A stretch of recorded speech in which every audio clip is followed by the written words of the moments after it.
যদিও অনেকেই ভেবেছে মারা গিয়েছি একটি আন্দোলনে শাহবাগে। বেশ কয়েকদিন আমি আন্দোলনে গিয়েছিলাম, তো তার মধ্যে একটি ক্লিপ ভাইরাল হয়েছে। প্রথমে কিন্তু মারা যাওয়ার খবরটি ছিল না, প্রথমে জাস্ট একটা নর্মাল ক্লিপ ভাইরাল হয়েছিল।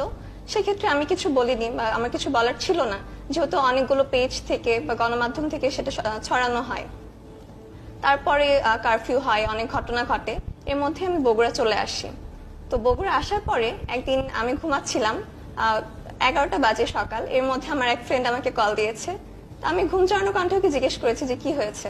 তো আমাকে বললো, তুই নাকি মারা গিয়েছিস, তাই জানার জন্য ফোন দিয়েছি। আমি তো অনেক অবাক যে মারা গেলাম কিভাবে।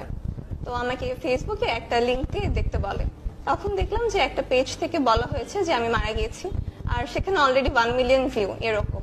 তো আমি তখন ব্যাপারটা মজার ছলে নিয়েছি, যেহেতু জাস্ট একটা পেজ থেকে, ব্যাপারটা তেমন সিরিয়াস না, এভাবেই নিয়েছি।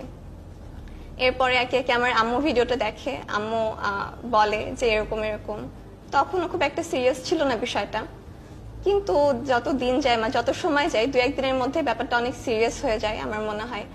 অনেকগুলো পেজ বা ভিডিওটা আপলোড করে, আর সবাই তো জানতো না যে আসলে যে আমি বেঁচে আছি নাকি মরে গেছি। অনেকেই আমার জন্য জান্নাত জান্নাত চাই, জান্নাত কামনা করে, সেখানে আমিন বলে। বিষয়টা প্রথমে যেহেতু যদিও আমি মজা হিসেবে নিয়েছি, বাট ব্যাপারটা আসলে আস্তে আস্তে সিরিয়াস হয়ে যায়, আমি মেন্টালি একটা প্রেশারের মধ্যে চলে আসি। যখন এই গুজবটি রটলো